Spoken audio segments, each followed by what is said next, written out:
He was born to be a king, meant to rule Europe's most powerful nation from a golden throne.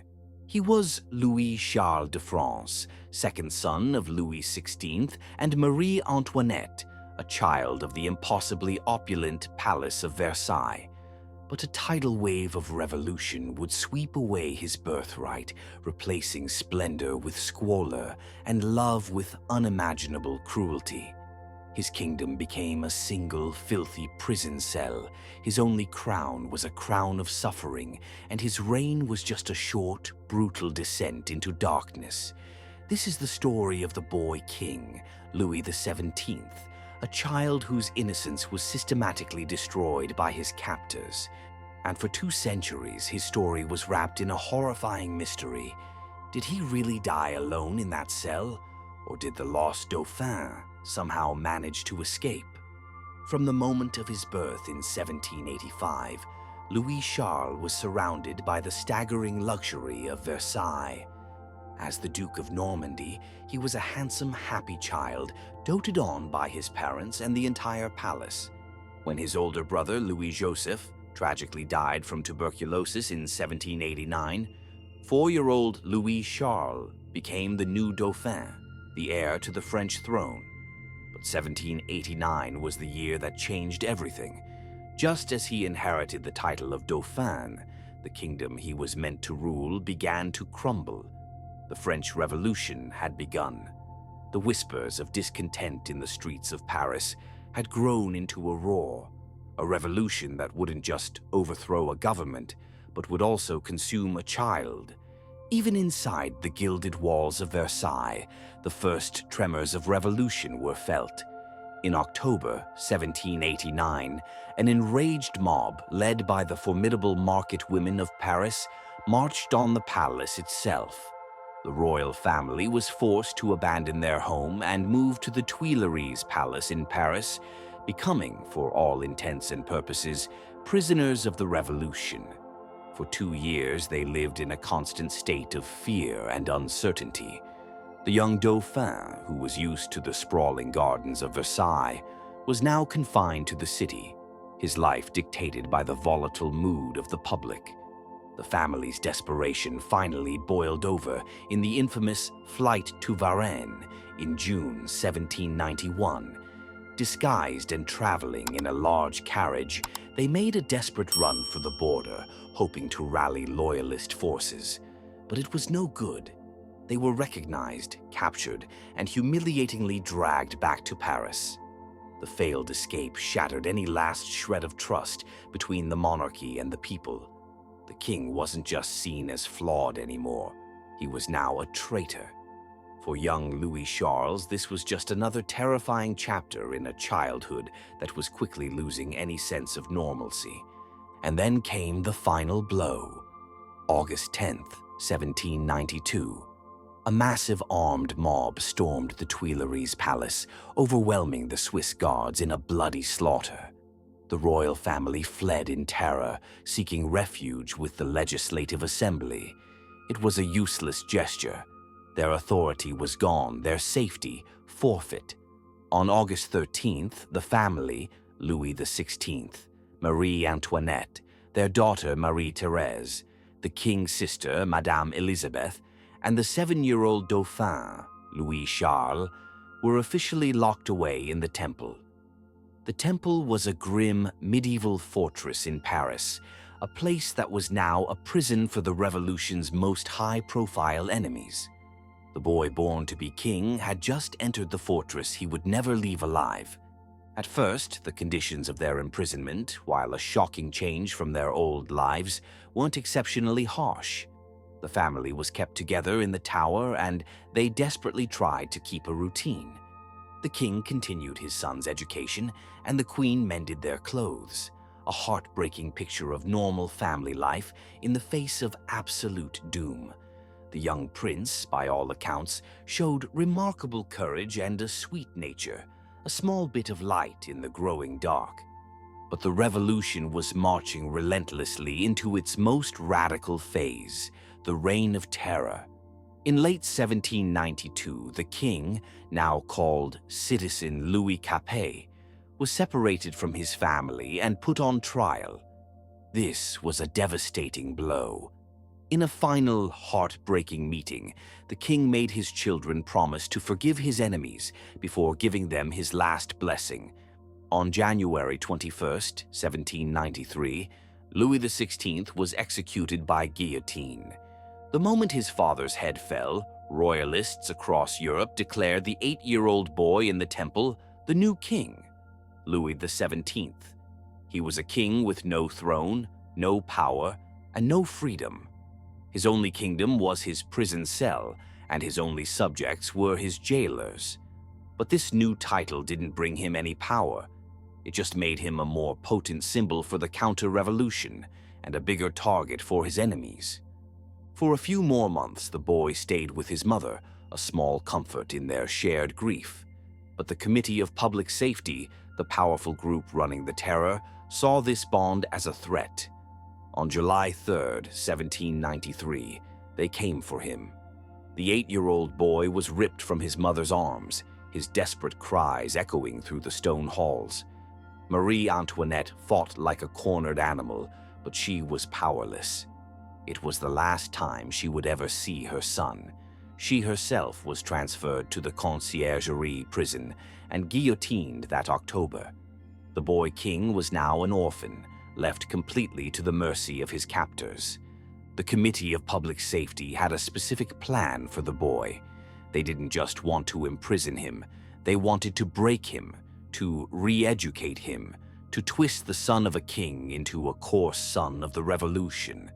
Their tool for this job was a man named Antoine Simon, a cobbler and a die-hard revolutionary. What happened next was a systematic campaign of psychological and physical abuse. Accounts from the time paint a horrifying picture. Simon and his wife were tasked with making the boy renounce everything he was. He was allegedly beaten constantly.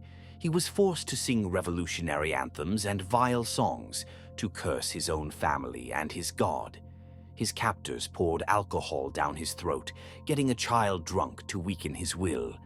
They wanted to corrupt his mind, to erase the gentle, well-educated prince and replace him with a crude puppet of the state. But the ultimate act of psychological cruelty came during his own mother's trial. Under duress and likely intoxicated, the 8-year-old boy was forced to sign a statement accusing his mother of incest. This monstrous, baseless lie was then used as a key piece of evidence to send the former queen to the guillotine. The revolutionaries had weaponized a child against his own mother, a final sadistic attack on the hated Austrian queen. In January 1794, Antoine Simon and his wife left the temple. You might think this was a relief for the boy, but what came next was arguably even worse. Instead of a new guardian, he got nothing. He was simply thrown into solitary confinement in a small, dark room. For at least 6 months, Louis XVII was left in almost total isolation. His cell was never cleaned. Meager rations were pushed through a grate. He had no one to talk to, no books, no toys, and no clean clothes. When a government official, Paul Barras, finally checked on him in mid-1794, he was appalled. The once vibrant prince was unrecognizable. He was sick and skeletal, covered in sores, living in his own filth in a cell crawling with vermin. The boy had become nearly mute, refusing to speak for long stretches of time. The neglect was so absolute that his health was permanently shattered. Barras ordered that the child be cared for, and new attendants cleaned his cell and tended to him. But it was far too little, far too late. The damage was done. The boy king's body and spirit had been crushed. Throughout the spring of 1795, the boy's health went into a rapid decline. He was suffering from scrofula, a form of tuberculosis that had already killed his older brother. The brutal conditions of his imprisonment had no doubt kicked the disease into overdrive. A doctor, Philippe Jean Pelletan, was finally called in. He was horrified by the state of the child. The boy was covered in tumors, his body wasted away. Pelletan saw clear evidence of long-term abuse and horrific neglect. On June 8, 1795, at just 10 years old, Louis-Charles Capet died in his cell. He reportedly died in the arms of one of his last jailers. The boy who should have been King Louis XVII of France died an anonymous prisoner, his short, tragic life ending in darkness and pain. An autopsy was performed, and the official cause of death was listed as tuberculosis. But the secrecy around his final months and the rushed burial fueled immediate suspicion. His body was dumped in a common, unmarked grave. His surviving sister, Marie-Thérèse, who was imprisoned on the floor right above him, wasn't even told he was dead, let alone asked to identify the body. This secrecy created a vacuum, and a legend was born to fill it. But during the autopsy, Dr. Pelletan did an extraordinary thing. Moved by the tragedy, he secretly cut out the child's heart, smuggling it from the prison in a handkerchief. He preserved it in alcohol, a grim relic of a martyred child. This single act, maybe a gesture of reverence, would end up being the key to solving a 200-year-old mystery. Almost as soon as his death was announced, the rumors started. Was the boy who died in the temple really Louis XVII? Or had royalist sympathizers pulled off a daring rescue, swapping another sick child in his place? It was a believable story. People knew that royalists had been trying to spirit the prince out of that prison for years. This escape narrative gave rise to the enduring legend of the Lost Dauphin. In the decades that followed, over 100 different men came forward, all claiming to be the rightful king of France. These claimants popped up all over the world, from England to the United States. There was a man in New Orleans who called himself Charles de Navarre, and even a Native American reverend named Eleazar Williams, who some believed was the escaped prince. These claimants would haunt his sister, Marie-Thérèse, for the rest of her life. But the most famous and convincing of them all was a man named Karl Wilhelm Naundorf. A clockmaker from Prussia, Naundorf was so persuasive that he actually convinced many former members of Louis XVI's court that he was the real deal. He pursued his claim relentlessly, even suing Marie-Thérèse. When Naundorf died in 1845, his tomb was inscribed, Louis XVII, King of France. His descendants continued to press the claim to this day. The legend was cemented even further when the boy's uncle finally took the throne in 1814. He called himself Louis XVIII, not the 17th. It was a tacit admission that his nephew had, in fact, reigned, and it left the door wide open to the possibility that he was still out there. For 2 centuries, the question remained. The story of the Lost Dauphin was the subject of countless books and endless speculation. Did the boy king escape his horrific prison, or did he die there? The answer, it turned out, was hidden in that small preserved heart Dr. Pelletan had saved all those years ago. That heart had its own incredible journey. It was stolen, lost, and miraculously recovered over the centuries before it finally ended up in a crystal urn in the royal crypt of the Basilica of Saint-Denis, the traditional burial place of French kings. Then, in the late 1990s, science finally offered a path to the truth: DNA analysis. In a landmark project, scientists were given permission to take a tiny sample from the preserved heart. The plan was to compare its mitochondrial DNA, which is passed down from the mother, with DNA from known maternal relatives of Louis XVII. They used hair from his mother, Marie Antoinette, 2 of her sisters, and even living relatives from the Habsburg line, like Queen Anne of Romania. To be absolutely sure, the tests were run by 2 different labs, completely independently. In April of 2000, the results were announced. The DNA from the heart was a perfect match to Marie Antoinette's family. The science was conclusive. The boy who died in the Temple prison on June 8, 1795, was, without a doubt, Louis Charles, the son of Marie Antoinette. The mystery of the Lost Dauphin was solved. The claimants were all frauds. The tragic truth was finally confirmed. The boy king never escaped. Finally, in 2004, a formal funeral mass was held, and the heart of Louis XVII was interred in the Basilica of Saint-Denis, placed near the graves of his parents, Louis XVI and Marie Antoinette. It was a final, somber end to a story that had haunted France for generations. The story of Louis XVII is more than just a historical mystery. It's a profound and disturbing look at the human cost of political extremism.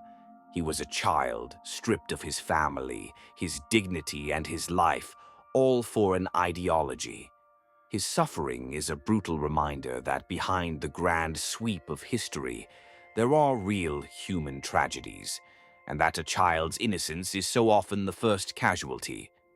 The boy king never ruled from a golden throne, but his story of suffering and mystery has secured his place in history forever. What do you think is the most tragic aspect of Louis XVII's story? The abuse he suffered, the mystery that followed, or the fact that a child became a target of political hatred? Let us know your thoughts in the comments. And if you found this story from one of history's dark corners compelling, be sure to hit that like button and subscribe for more forgotten stories from the past. Thank you for watching.